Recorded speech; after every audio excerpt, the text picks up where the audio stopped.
Hoy, para hablar en este miércoles de oposiciones, así lo hemos llamado ya desde algún tiempo, la pluralidad de voces es fundamental, porque solo así, con las oposiciones en las ideas, es que se produce la inteligencia. Y tengo a Marcela Torres-Peinbert hoy conmigo. Marcela, me da muchísimo gusto contar Igual contigo. A mí realmente es un honor estar contigo en este programa, alguien que admiro tanto, de tanto tiempo, con una trayectoria tan amplia. Creo yo que de las personas que más conocen a nuestro país, que es variado y complicado, y que más al día tienen todos los asuntos, tanto políticos como sociales, como económicos. Oírte siempre es un enorme placer y a todo el público. Te agradezco mucho la gentileza y tus libros, además, que los he leído y me han encantado. Te agradezco y creo mucho, que, un gran conocedor de la sociedad mexicana. Pues mira, tenemos la intención en esta mesa de pasar revista, lo decía yo hace un momento, a las oposiciones. Es algo que al país le costó trabajo construir. Hoy quizá no gozan de la mejor reputación, o por lo menos no de una reputación que durante algún tiempo sí gozaron las oposiciones. Y sin embargo aprendimos que la única manera de producir inteligencia es que haya territorio franco para la crítica, territorio franco para el disenso. Así es que por eso hemos abierto este espacio. Y tú has sido pues alguien que desde la oposición, incluso dentro de tu propio partido, hay que decirlo, y contra tu propio partido, hasta hoy has hecho una larga trayectoria, decía yo hace un momento, Marcela, desde la perspectiva del legislador, de la legisladora, de la parlamentaria, que sí es una perspectiva particular.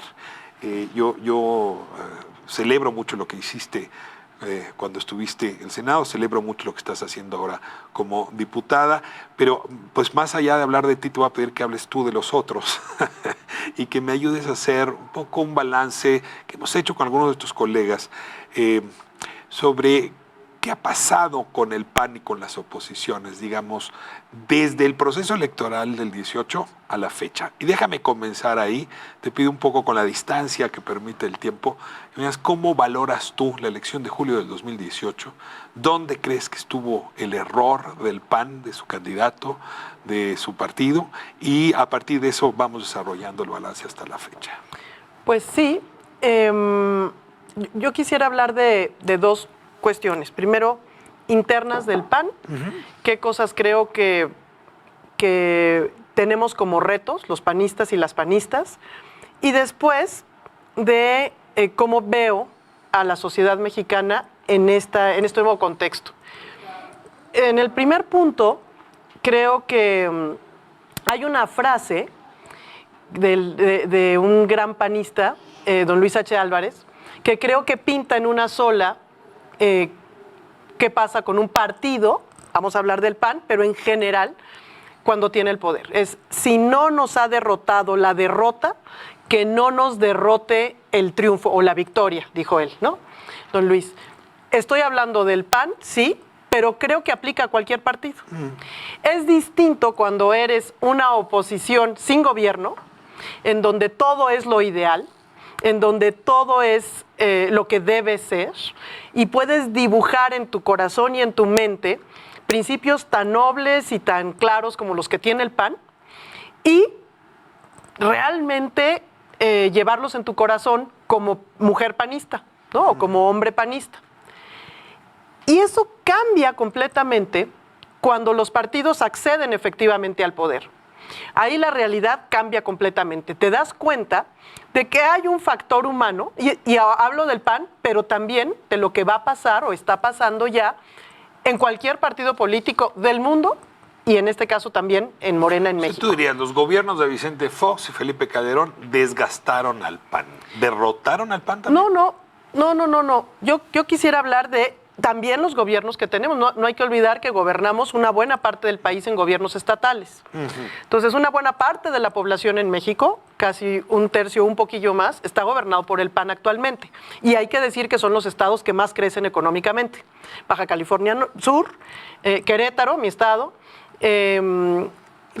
Tamaulipas, son los estados más, digamos, prósperos. Guanajuato, que más crecen económicamente y donde más empleos se generan. Entonces, eso pasa actualmente y no lo puedo borrar.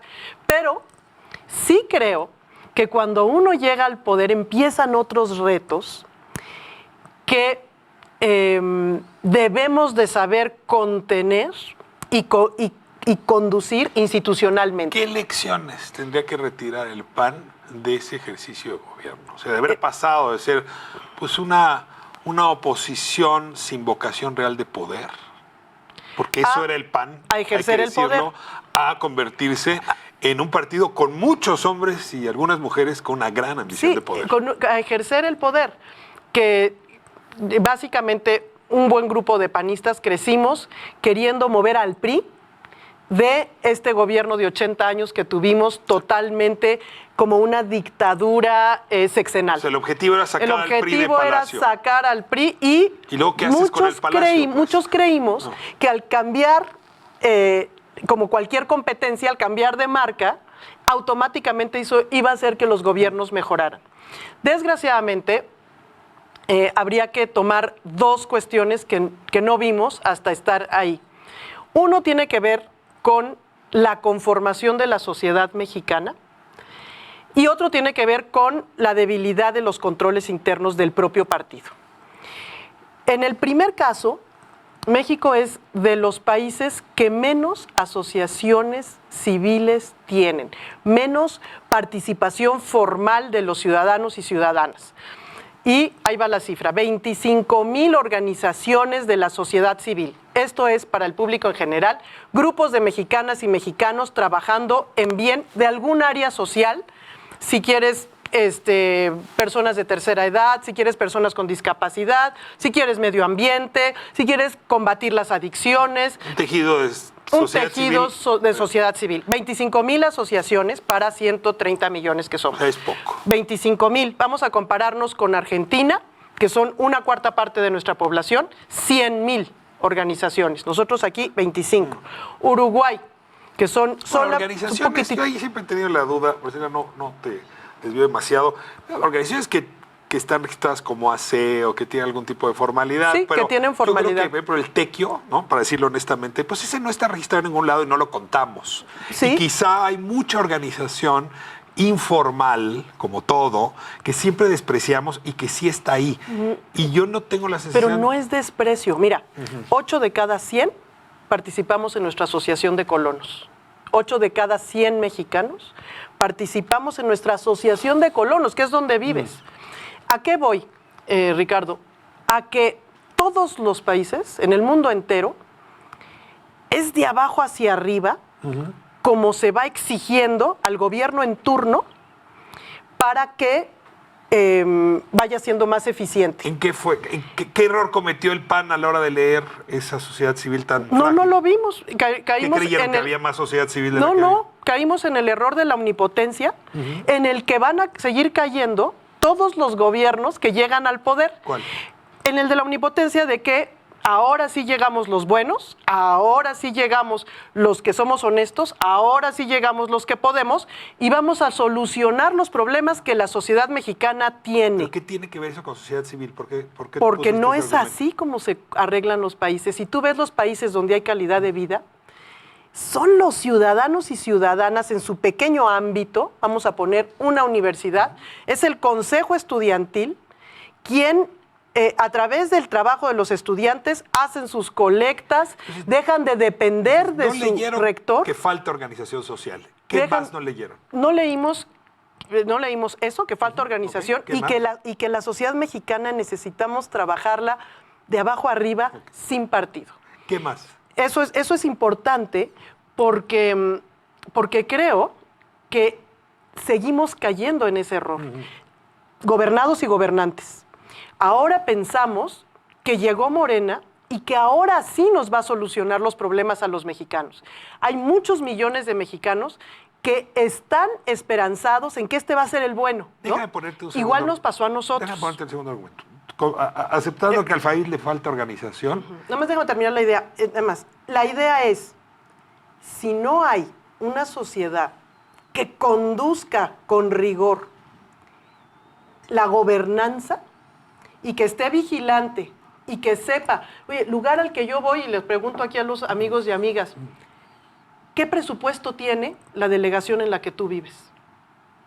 ¿en qué lo está ejerciendo? ¿Cuánto gasta tu delegación en tapar baches o en agua o en la educación? No son datos que se conozcan. No se conocen y no interesa Ahora, meterse. todos los partidos, perdóname, todos, y Morena incluido, Sí. hablan de la necesidad de que el pueblo lo llaman a unos, sociedad civil lo llaman a otros, se organicen y exijan, y es el pueblo que va a resolver. Vigilen. Entonces, hay un tema ahí quizá Ese es general importante. que nos falta, pero deja de ponerte el otro.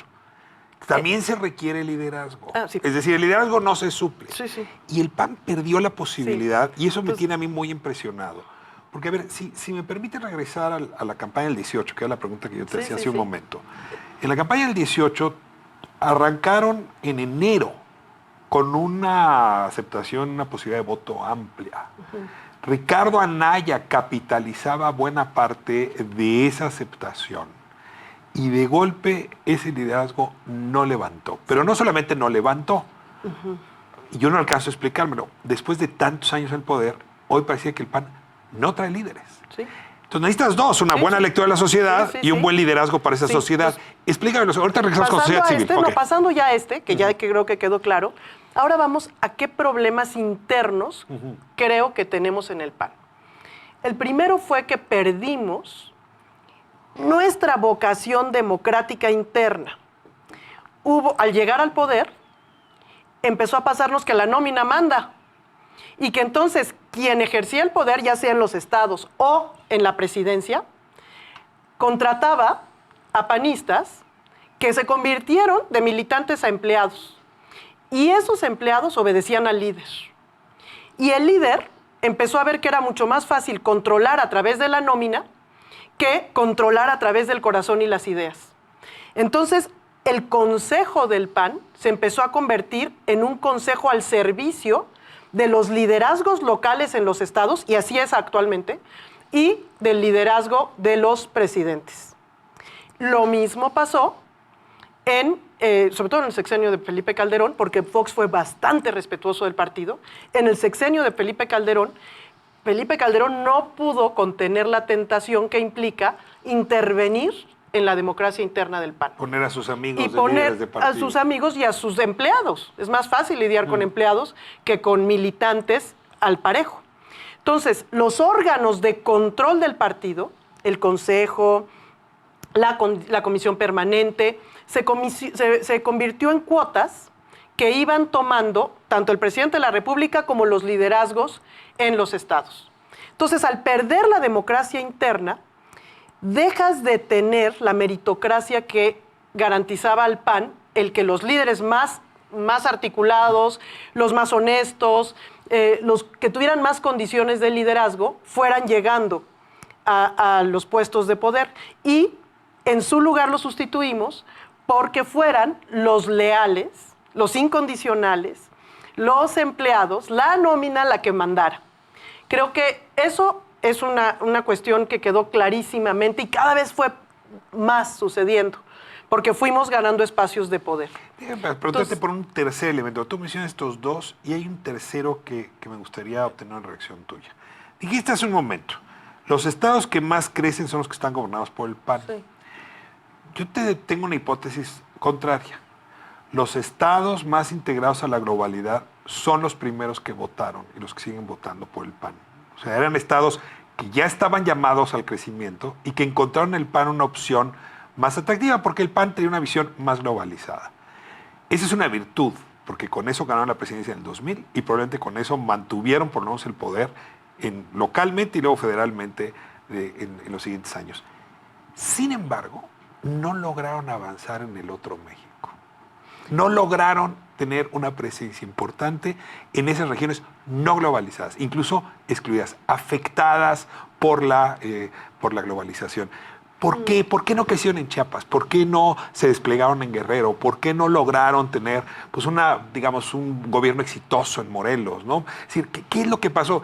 Dicho en términos tuyos, han sido un buen gobierno en Querétaro, pero no han logrado entrar en poblaciones distintas al este estilo clase mediero, bien organizado, queretano, o de Chihuahua, o más urbano de Nuevo León. Más urbano, dices tú. Pues mira, a ver, nada más concluyendo mi idea. Al perderse esta democracia interna, perdimos la posibilidad de impulsar liderazgos reales. Al perder la posibilidad de impulsar liderazgos reales, empezamos a tener gobiernos y gobernantes que no correspondían al ideal panista puesto en nuestros estatutos. Y entonces los gobiernos en ciertos lugares empezaron a no funcionar tan bien y a caer con estos dos factores, sin sociedad que exige y con esta falta de rigor interno que se perdió, en gobiernos que cayeron en la misma corrupción de la cual veníamos nosotros huyendo. Ahora, bueno, eso es lo que creo que tenemos como resultado. Todo lo que pasó en la elección del 18 y todo esto responde a una consecuencia de esta misma cuestión. Cotos de poder que van respondiendo a su líder en lugar de responder a lo que estamos llamados, que es a la sociedad mexicana. Ahora, este es otro argumento que te doy. Sí, incluso déjame hacer el contrapunto con Morena y López Obrador. En 2006 y en 2012, López Obrador no logra entrar a esa sociología más empanizada, es decir, urbana, clase media, globalizada. Pero en 2018 logró conseguir el voto ahí.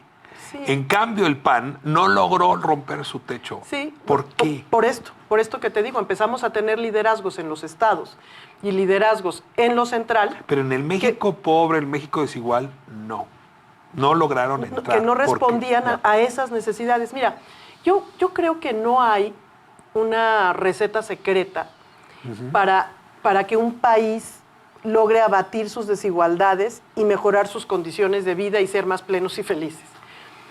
Son condiciones sin las cuales no. Hay que invertir primero en Estado de Derecho. En los estados en los que el PAN empezó a gobernar y tratan de empezar a jugar con este Estado de Derecho mucho más claro. Eso favorece la inversión y favorece una serie de cuestiones que van directamente relacionadas al bienestar de la gente. En estados donde esto no es así, donde no hemos nosotros gobernado... Yo no es que les ha faltado liderazgo en el otro México. O sea, yo te lo pregunto. O sea, ¿no les ha faltado liderazgo panista? Obviamente sí, porque si no, pues estaríamos gobernando en esos lugares. Y claro que es un reto, pero es un reto también para este mismo gobierno. Yo creo que sin un Estado de Derecho, que es condición sin la cual no, sin el acceso a energía en todos sentidos y ahora limpia, a bajo costo, sin infraestructura productiva y sin una buena educación y un buen sistema de salud, difícilmente ningún país o ningún estado sale bien adelante. Son condiciones como que nos enseña la gobernanza en el mundo. Esas son recetas económicas, pero regreso. Déjame añadir una sin representación política. Es decir, cuando los indígenas no tienen representación política, no hay quien avance realmente sus causas. No se van a avanzar desde el liderazgo de Nuevo León, se avanzan desde los liderazgos indígenas. Y sí, la igualdad en la representación dentro del PAN no fue característica. Sí, y déjame dejarlo ahí porque me pregunto, sin respuesta, ¿por qué teniendo 2 sexenios no lograron esto? Yo me acuerdo mucho que se quejaba el presidente Felipe Calderón, por ejemplo, que había discriminación hacia el secretario Blake por su color de piel. Y nunca explicaba de dónde venía. Pero sí uno mira el perfil panista, algo le pasó que no dio el salto. Lo dejo aquí. Mira, y ese es el salto hacia el sur, el salto hacia el otro México, el salto hacia el país campesino. Sí, creo que se debió a varios factores, te menciono algunos, ¿no? En el gobierno de Fox, que él intentó hacer una reforma fiscal que creo que hubiera ayudado enormemente a recaudar mucho más y a repartir mucho más recurso a este México que necesita emparejar la línea base o la línea de arranque o saltar esta línea de pobreza, estuvo a punto de pasar y siempre hubo esta cuestión del PRI de decir no. ¿Te acuerdas que hubo una traición ahí? Habían acordado sí votar con nosotros y a mera hora no lo... ¿IVA, medicinas y alimentos? Para la reforma fiscal en general. IVA, medicinas y alimentos. Sí, que era IVA a los más pobres. Era IVA para que el gobierno recaudara más y tuviera mucho más posibilidad de invertir en las zonas que necesitamos igualar. Entonces, eso nunca sucedió. Hubiera sido como un voto de confianza decir, a ver, intentemos por acá, para ver si realmente lo que él, ¿te acuerdas que decía? Lo vamos a regresar cuchareado, lo vamos a regresar copeteado a la gente que menos tiene. Es una lógica decir, el Estado va a redistribuir la riqueza de los mexicanos para invertir en los que menos tienen. Esa fue su teoría, no pudo ser, porque ahí hubo no la combinación ideal que se tiene hoy en el partido del gobierno para realmente hacer las acciones que se quisieran hacer. Sí, lo recuerdo bien. Iba Medicinas y Alimentos, que había una discusión de que esto iba a afectar a los sectores más pobres, en efecto que era una medida distante del pueblo, ¿no? Ese recuerdo. Mira, ahora, eso sí es Gordillo, en discutible, efecto, sí. eso es discutible, creo que son visiones económicas que valdría la pena pues analizar y analizar las historias de distintos países y ver qué ha funcionado en dónde, pero era un camino, era una forma que creo que tenía ese gobierno de emparejar esto que tú me dices, ¿no? A lo mejor empezar a que la gente que menos oportunidades ha tenido en la vida o que nace con menos oportunidades pudiera emparejarse. No fue así y después viene ya el gobierno de Calderón, que igual que tuvo aciertos, tuvo desaciertos, ¿no? El sistema de salud que se logró, creo, en los gobiernos panistas, pues realmente sí ayudó a la gente que menos oportunidades tenía. Sí, ayudó a la gente que menos oportunidades de cuidar su salud tenía. Pues bueno, eso creo que es un acierto. ¿Qué faltó desde mi punto de vista, Ricardo? Una inversión mucho más decidida al tema educativo, mucho más decidida. Faltó legitimidad, digo, en el caso del presidente Calderón, yo analizo su sexenio como que inició desde un principio muy comprometido en cuanto a legitimidad y tuvo que pactar con poderes fácticos y con partidos políticos que no acompañaban la idea que tuvimos en el PAN. Un error del PAN creo que fue permitir que tuviéramos presidentes que no tenían experiencia previa de gobierno. Déjame irme a corte y regresamos sí. con esto. Y sí, muy rápido esto se vincula con el principal dilema que enfrentó Calderón, que fue el de la inseguridad y en efecto el desconocimiento para esa política. Vamos a corte, regresamos. Estamos con Marcela Torres Penber.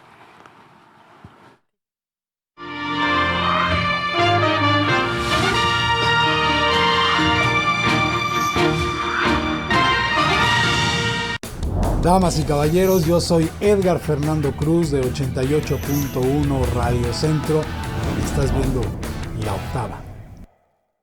Gerardo Fernández Noroña. La gente de la derecha dice, dictador, hizo fraude. No, no es así. Él llevaba 13 años en el gobierno, siempre respaldado por su pueblo. Evo ya no está en la presidencia y desde ayer están matando a bolivianos, bolivianas, reprimiendo al pueblo. Es una rabia racista, clasista, feroz, infame, que debería erradicarse en pleno siglo XXI y que lamentablemente no es así. No toleran que un hijo del pueblo haya llegado a la presidencia. Yo digo, lo grave no es que haya un golpe de Estado, lo grave es que haya gente que lo celebre. Sin pelos en la lengua, éntrale sin miedo. De lunes a viernes, en punto de las 20 horas. La Octava. Acompáñenos todas las mañanas para el resumen, análisis y contexto de lo que dice el presidente López Obrador. Además, vamos a escuchar lo que la gente piensa y lo que la gente cuenta en El Pueblo Manda. En el 8.1 de tu televisión abierta y también en YouTube, octava.com, a partir de que se acabe la mañanera. Es normal reírte de la nada. Es normal sentirte sin energía. Es normal querer jugar todo el día. Es normal sentirte triste sin razón. Es normal enojarte con tus amigos o con tus papás. Pero también es normal sentirte feliz, jugar con quien tú prefieras y a lo que a ti te gusta. Disfrutar de videojuegos, pero también de tu imaginación. Es normal ser tú, único. Así que escúchate, siente quién eres y disfrútalo. No necesitas nada más. Nada. Juntos por la paz. Ellos también son guerreros. No hay problema, Willy. Bienvenidos a Guerreros, un espacio en el cual descubriremos muchos aspectos de nuestros invitados. Con mi papá y con mi mamá y les dije, yo quiero ser artista. Y me dijo mi papá, ¿con H o sin H? Perdón. Donde yo empezaba como conductor de noticieros, hace como 500 canas menos y... Ándale. ¿Eres influencer? Sí. Soy guerrero. Soy guerrera. Soy guerrero. Soy guerrero. Soy guerrera. Ustedes ya saben de quién se trata y si no, lo averiguaremos en su... Doblaremos la apuesta. No te pierdas Guerreros en la octava, aquí en el 8.1. Paco Ortiz Pinchetti. Para el reportero común, para el periodista, para el editor, para el articulista, pues está desde la situación creo que muy difícil, de cierta forma de censura, dadas las circunstancias que obligan a los medios a tomar cierto comportamiento. Su única salida, desde su punto de vista, es alinearse a un gobierno nuevo. Del mejor análisis de los temas públicos, los periodistas. Lunes a viernes, a las 18 horas. La octava. Él es poeta y es director de Culturas Populares actualmente. Me da mucho gusto recibir a Mardonio Carballo. Mardonio, Julio, bienvenido. ¿Cómo estás? Qué gusto. Felicitaciones. Gracias. Tenemos nosotros un trabajo que se llama Trabajar con los Invisibles, que intenta en algún sentido resarcir lo que el racismo ha permeado en nuestra sociedad, y lo hacemos a través de cultura, ¿no? Y lo hemos comprobado cada vez más, de que hay mucha gente importante en este país que ha logrado cosas maravillosas, pero que aún con todos esos logros teme decir, yo hablo una lengua. Julio Astillero, de lunes a viernes, a partir de las 13 horas. La octava.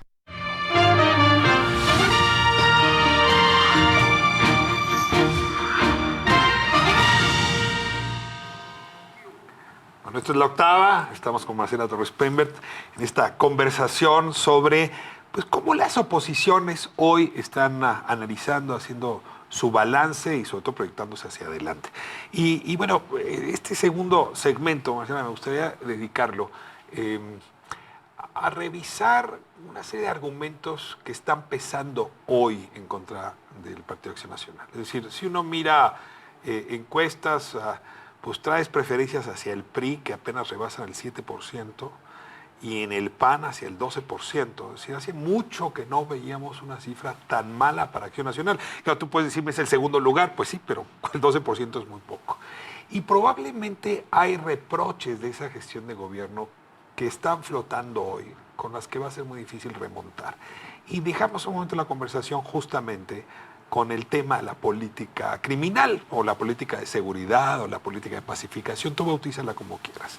Cada vez son más los reclamos a la manera como se gestó crimen organizado en el sexenio de Vicente Fox, pero sobre todo en la manera como se lidió con ese crimen organizado a partir de 2006. Y ahí te pregunto, si dentro del PAN hay una discusión de qué hicimos mal, qué hicimos bien, qué valdría la pena robustecer, qué habría que modificar, porque pues temas hoy como el de Genaro García Luna, tendrás que aceptar, pesan horriblemente en el futuro del PAN. Bueno, en específico en la política de combate al crimen organizado, creo que el principal error que se cometió en el sexenio de Felipe Calderón fue absolutizar el discurso de combate al crimen organizado. Yo no dudo, y estoy cierta, de que Calderón tenía la intención clara, que lo veo también en el presidente actual, de combatir al crimen organizado, que no había ninguna restricción ni ética. Él nunca estuvo involucrado y tenía una intención clara de realmente combatir al crimen organizado. Declara la guerra, creo yo. ¿Bajo qué? Porque hoy está en duda. ¿Bajo qué fundamento dices tú que no aceptó cosas que eran inaceptables? Bueno, en primera, porque está en la lupa pública, ¿no? Y no solo mexicana, sino internacional, quiénes han participado y quiénes no.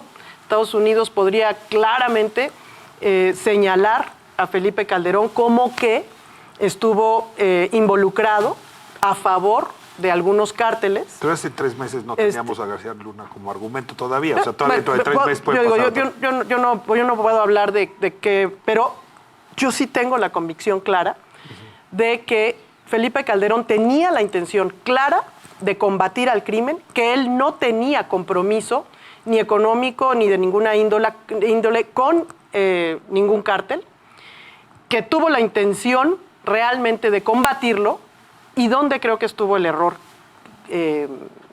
es no medir el tamaño del enemigo al cual se estaba enfrentando No lo conocía. y con qué recursos. Creo que hubo falta de experiencia, creo que no había gobernado anteriormente, nunca había estado en un gobierno ejecutivo. ¿Tú crees que un ex gobernador panista, un ex presidente municipal Hubiera habría tenido actuado más, con mayor prudencia? Sí, tendría mucho más elementos porque la experiencia te da aprendizaje, desde luego.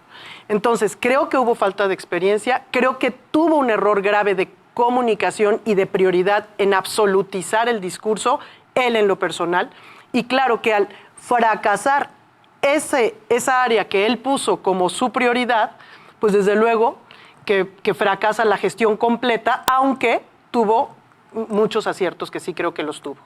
Ahora, creo que... Se quejaban en aquella época de que el PAN no había formado cuerpos financieros o mandos financieros. Ustedes se quedaron en los 2 gobiernos pues con funcionarios que venían más bien de la época priista. Pero en el tema de seguridad podría decirse lo mismo. O sea, no formaron cuadros que tendieran la seguridad a nivel local, que luego ocuparan espacios. Genaro García Luna pues llega ahí después de haber hecho una larga trayectoria dentro del CISEN con el PRI, y finalmente también es un cuadro que retoma...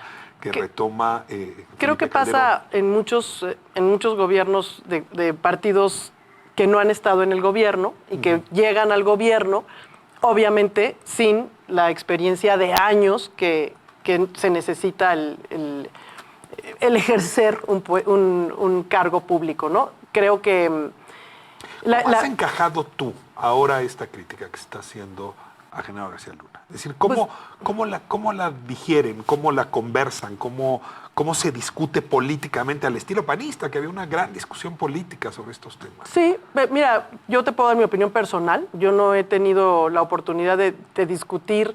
el Comité Ejecutivo Nacional del PAN, yo no he el Consejo no lo ha discutido. Yo no he tenido oportunidad de hacerlo. Es algo que acaba de suceder. Sin embargo, pues creo que... ya el que no haya juicio público, creo que indica que si Genaro García Luna diera toda la información que tiene, involucraría también a altos mandos norteamericanos. Probablemente. A la CIA, ¿no? Y a la DEA. ¿Por qué? Pues porque es lógico. La droga llega a las fronteras, a San Diego y a toda la frontera, y se distribuye todos los días, hasta el último antro, hasta la última calle, hasta la última esquina, en toda la Unión de Estados Unidos. Va a declararse culpable a cambio de no denunciar estos mandos. No le conviene tampoco. Pero déjame insistir con el argumento. ¿Esto le va a pesar al PAN si el PAN no lo enfrenta? Termino mi idea. Okay. En ese sentido, creo que el tema del narcotráfico en México es un tema que está ligado a el comercio más importante del mundo, donde más se consume, y es Estados Unidos y Canadá. Creo que ese tema tiene que solucionarse junto con estos países.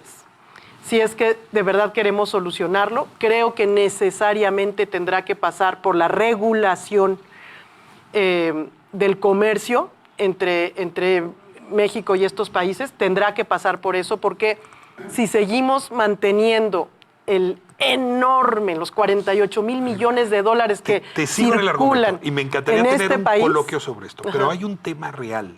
Ajá. Si no logran digerir bien lo de Genaro García Luna, puede ser el entierro del PAN. Es decir, que una guerra que llevó a 60,000 desaparecidos, que llevó a más de 300,000 muertos, haya arrancado con un gobierno panista, que tenía como principal artífice a alguien vinculado con Sinaloa, con el cártel de Sinaloa, Marcela, es que sí es una cosa muy grave. Y yo le pregunto si no hay una discusión política grave, porque digo, podemos discutir todo lo demás, pero la pregunta es cómo va a encajar el PAN esto, o si sus dirigentes hoy, o si sus representantes, sus gobernadores hoy, pueden salir al paso de esta discusión. Y yo te diría incluso deslindarse, romper con esa historia. Yo no sé si romper con esa historia, pero creo, Ricardo, de corazón lo creo, que lo que estará de nuestro lado es la dificultad que tendrá este gobierno para, de alguna manera, atajar, terminar o acabar con esa inseguridad que genera el crimen organizado en México. Este año que ya estamos gobernados por otro gobierno, es el año que más asesinatos dolosos ha habido en el país. Y hasta hoy, no vemos como mexicanos, no lo digo como oposición, lo digo como ciudadana, una estrategia clara y cierta que nos lleve a decir, entonces, ¿qué es lo que creo que va a pasar? ¿Qué es lo que creo que va a pasar? Incluso la caída de este gobierno, vamos a poner que cayera Morena, que no tuviera 70 y tantos % de aprobación, ni el presidente ni Morena. Eso no quiere decir que el PAN revive, ¿eh?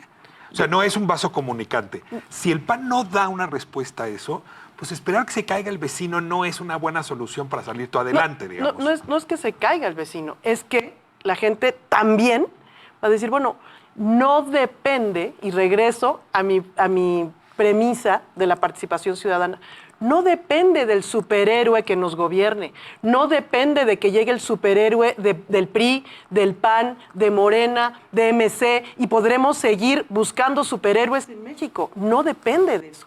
Los países que tienen calidad de vida se organizan desde abajo y en una correlación muy ejecutiva y muy práctica entre ciudadanos pero primero. Tampoco entonces seguiremos va a depender del regreso del PAN. Y mi pregunta es muy puntual. Sí. ¿Cómo van a sacar a esa oposición adelante? O sea, yo tengo la hipótesis de que las oposiciones en este país no tienen un problema de crecimiento, la fuerza de Morena, sino que están atrapados en su propio pantano. ¿Cómo zafarse de ahí? A ver, yo no lo veo así. Yo creo que yo no lo veo así para nada. En los estados en donde actualmente gobierna el PAN, ¿no? Son estados que califican bien a sus gobiernos, ¿no? Quitamos el caso de Baja California Norte, lo perdimos, y lo perdimos porque el gobernador... En Tamaulipas traen buena aceptación. En los estados que está gobernado por el PAN, creo que hay dos cuestiones. Chihuahua no. Chihuahua, Javier Corral, que más al que le tenemos estima, está hoy en sus límites más bajos. Tamaulipas no está en un rango de aceptación. Si Querétaro no es todo, pues. No. Dame otro estado donde traiga buena Yucatán. ¿Alto? Sí, altísimo. Creo que es el mejor calificado del país. El propio Guanajuato, el propio Querétaro, que incluye el Bajío, y muchísimos municipios, en donde la lógica no es solamente... Claro que estamos ocupados, no solo preocupados, ocupados en tratar de poner los mejores perfiles en todos los estados. Pero yo no estoy de acuerdo en eso, de que si el PAN no procesa, no. A nivel local hemos dado resultados muy buenos. ¿Tú crees en que muchas esta áreas. tragedia no va a afectarnos? Creo que puede afectar, desde pero luego. no, digamos, dirás como Trump, ninguna baja. Nos cayeron los misiles, pero ninguna baja. Yo no sé cómo Trump. Lo que sí te puedo decir es que el PAN localmente, que es además en donde se forma el Congreso, por ejemplo, en donde vamos a nombrar diputados, veo buenos perfiles por el PAN, veo buena aceptación por el PAN y por el contrario no lo veo en el partido, en el gobierno. ¿Te mueres de ganas de hablar de Morena y del presidente? Ese es el tercer bloque. Okay. Vamos a hablar de tu opinión sobre el partido gobernante y el presidente, a ver cómo estás viendo todo el desempeño, y traes algunas iniciativas también en el Congreso que valdría la pena mencionarlo. Vamos a corte, regresamos. Esto es La Octava, estoy con Marcela Torres Peinbert.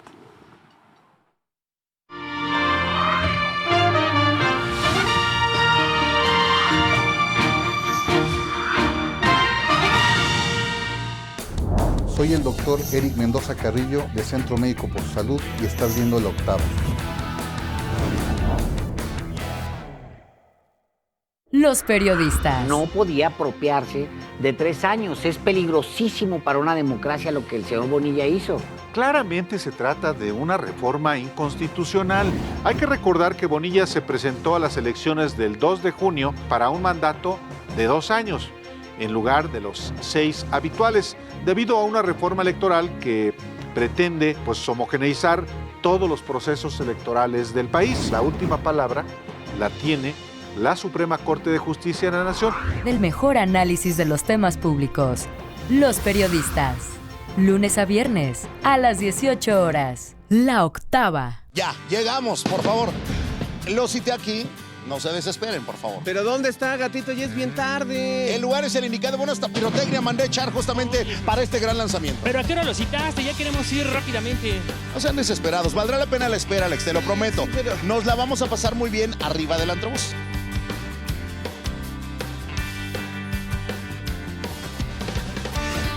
Oigan, ya sé, ¿qué les parece si caracterizamos a alguien y la disfrazamos de una francesa perdida en México?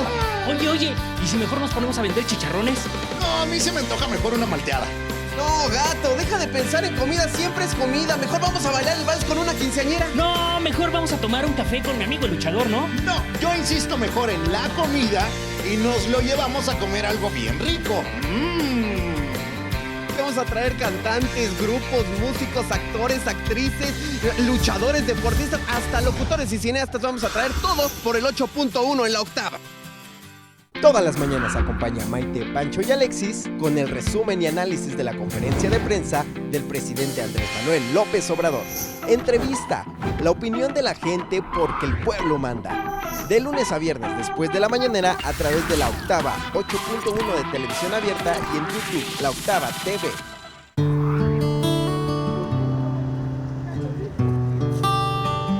¿Estás arrepentido de haberla regado con alguien? Quiero terminar un problema con mi hermana. Quiero que todo esté bien, ya que nuestra familia se separó hace 10 años. ¿Deseas hacer el orgullo a un lado y recuperar a esa persona que tanto amas? Que la quiero mucho, que necesito estar con ella para sacar adelante a nuestra hija. Reconciliaciones es el espacio perfecto para que esa persona regrese a tu lado y obtenga su perdón. ¿Por qué no estar con la familia? ¿Por qué no disfrutarse? ¿Por qué no amarse? ¿Por qué no apoyarse? Llueva, truene o relampaguee, nosotros estaremos ahí para conseguirlo. Hemos llegado, hemos arribado, vamos a ver qué pasa. Esto es un detalle. Recuerda que cada una es muy especial, ya que realmente no sabremos qué sucederá. Yo ando buscando al dueño de mis quincenas. Busco a la dueña de mis quincenas. Busco al dueño de mis quincenas. Búscame a través de Facebook, las reconciliaciones de la octava. Así que ya lo sabes, no te pierdas estas reconciliaciones aquí, en la octava, por supuesto, por el 8.1. Irma Heréndira Sandoval Ballesteros, secretaria de la Función Pública, quien está en la línea. Mira, lo que nosotros hicimos no fue una exoneración. Pusimos en el banquillo de los acusados a Manuel Bartlett. Irma, ¿de dónde proviene la riqueza de Manuel Bartlett? Eso es algo que le corresponde indagar a las autoridades penales. El cambio no fue una revolución armada, fue una revolución electoral, fue un golpe de timón pacífico. Tenemos una revista que se llama El Chamuco. Los hijos del Averno, llévela, vara. Es de colección. Julio Astillero, la octava. Hola, ¿qué tal? Yo soy Magua Romero de Universal, la estación de los clásicos. Te invito a que disfrutes la programación de la octava.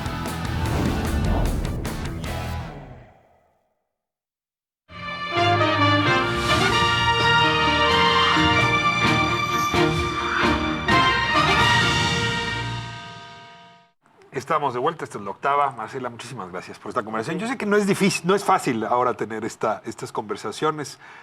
Tendrá que la oposición a nuestro país, para asegurar que la democracia sea plural, reconstruirse.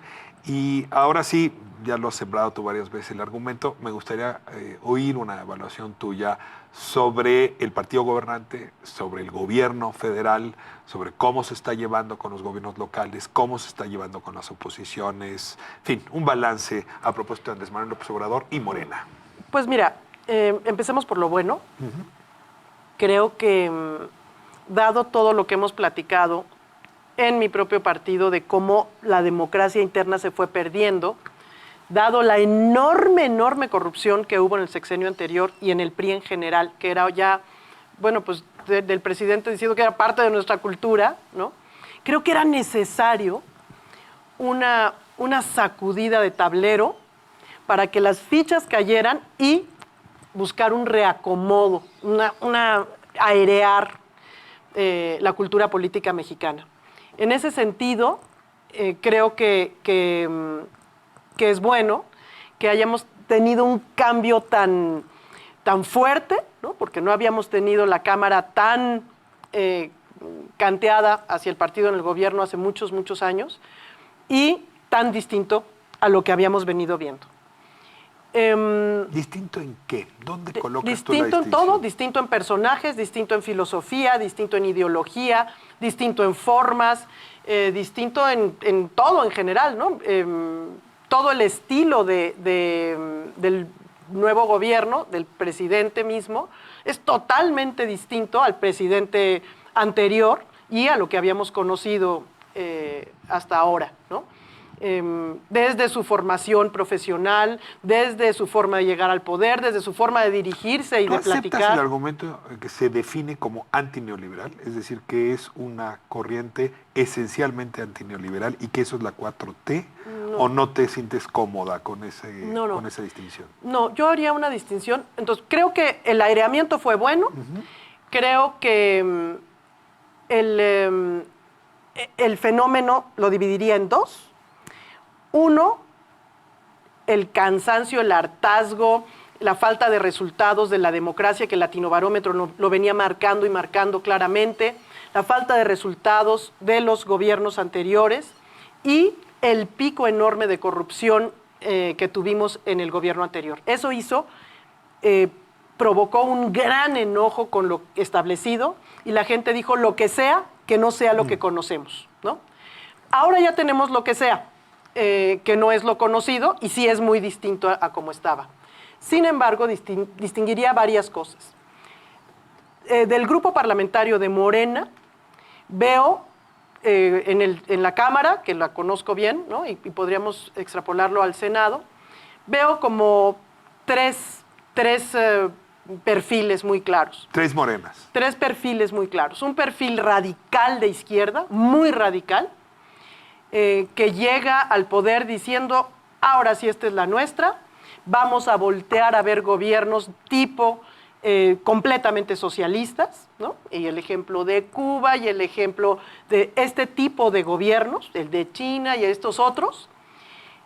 Veo otro grupo parlamentario en Morena mismo, que es gente del ITAM, que es gente con mucho más formación académica, que es gente mucho menos radical ideológicamente Caricaturizo hablando. se diría, tienes de un lado a Lacente, del otro lado a Mario Delgado.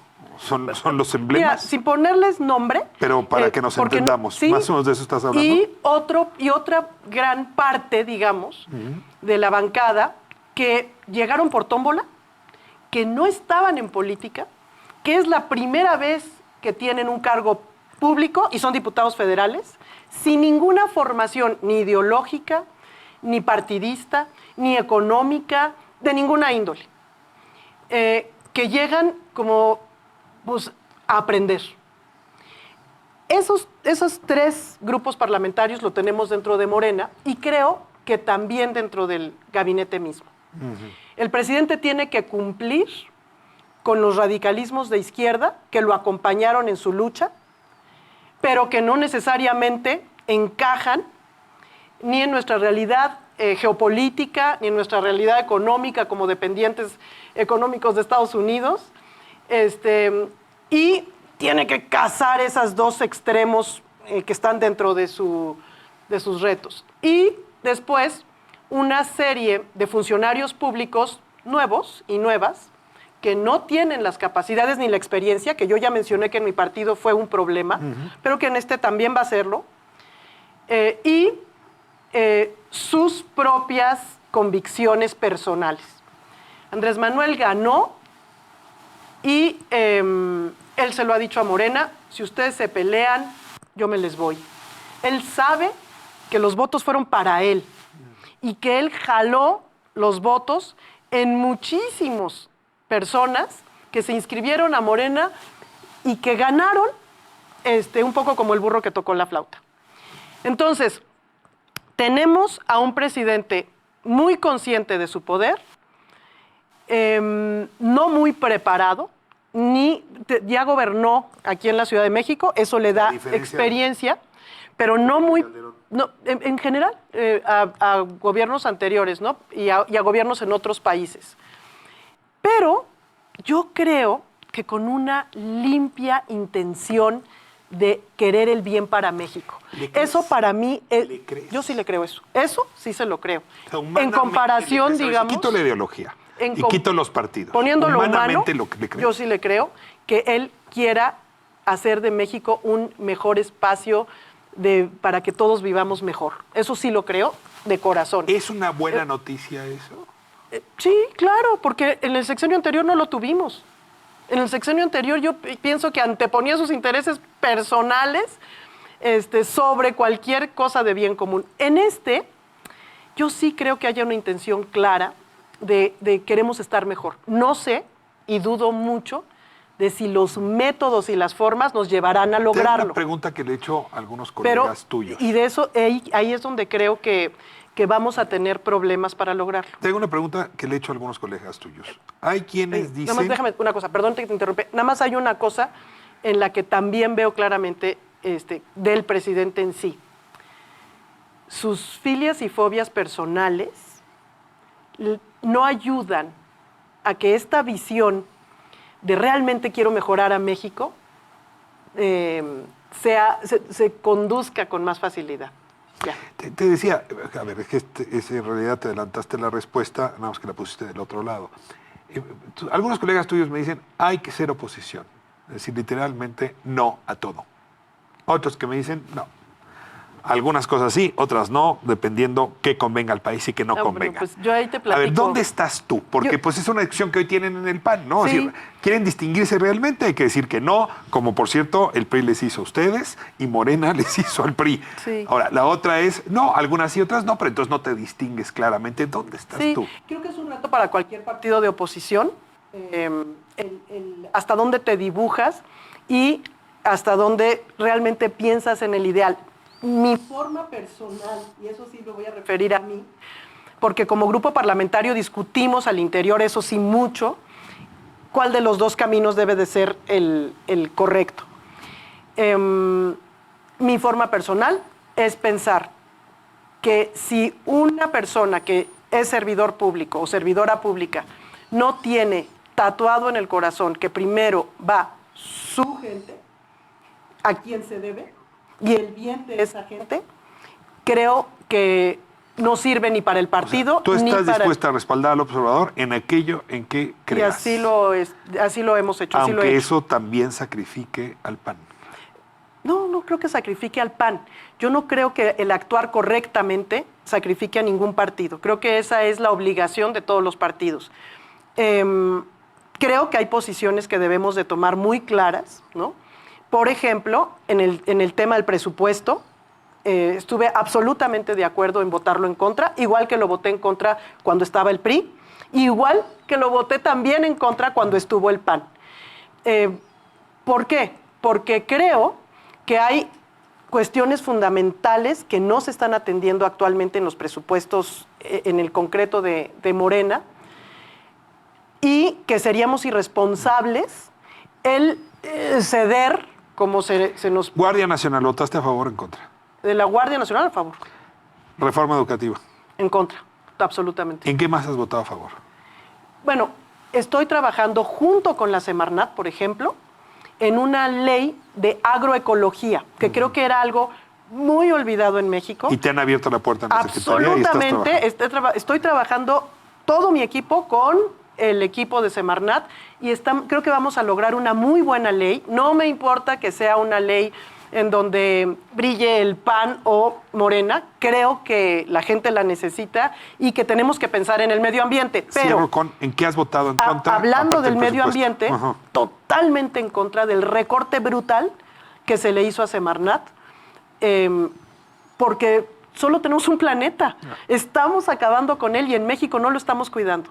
Estoy en contra de Dos Bocas, absolutamente. Creo que es un error garrafal del presidente y ahí es donde creo que esta obstinación que lo llevó al poder, esta obstinación que puede lograr cambios, también puede ser la obstinación que lleve a generar grandes problemas en la economía nacional. El destinar tantos recursos a un proyecto que va a dañar gravemente el ambiente, que es anticlimático. Yo me siento que voy en el periférico en sentido contrario, ¿no?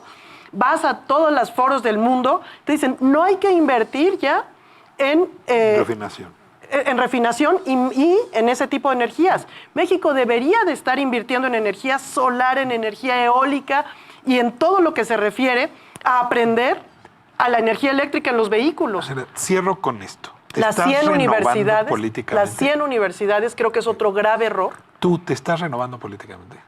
Las circunstancias, la realidad, ¿te está llevando a revisar tu carrera? ¿A rehacerla, a replantearte? Es una buena pregunta. Me está llevando a replantearme, ver la situación dentro del PAN y la falta de movilidad que estamos teniendo como partido hacia lo que debe ser. Me refiero en concreto, por ejemplo, a un sistema anticorrupción dentro del PAN, estándares mínimos de apertura en nuestros gobiernos, apertura de datos, apertura de ley de obras públicas, de fiscales autónomos. O sea, estás llena de propuestas. Esa parte. Y la falta de rumbo que veo, claro, en problemas torales en México, como pueden ser la seguridad y la economía y la protección del medio ambiente. Se nos acabó el tiempo. Marcela Trospimer, muchísimas gracias. Diputada ahora, senadora, antes una larga trayectoria, decía yo, parlamentaria y que conoce bastante bien a Acción Nacional. Vamos a seguir aquí pues cubriendo, reflexionando, analizando a las oposiciones. Te agradezco mucho que hayas venido hoy, miércoles de oposiciones. Te agradezco el espacio. Es un psicoanálisis político muy interesante y un saludo a todo el público y esperemos que juntos podamos lograr lo mejor para este país. Muchísimas gracias, Marcela. Gracias. Vámonos a corte, de vuelta. Vamos a hablar de la...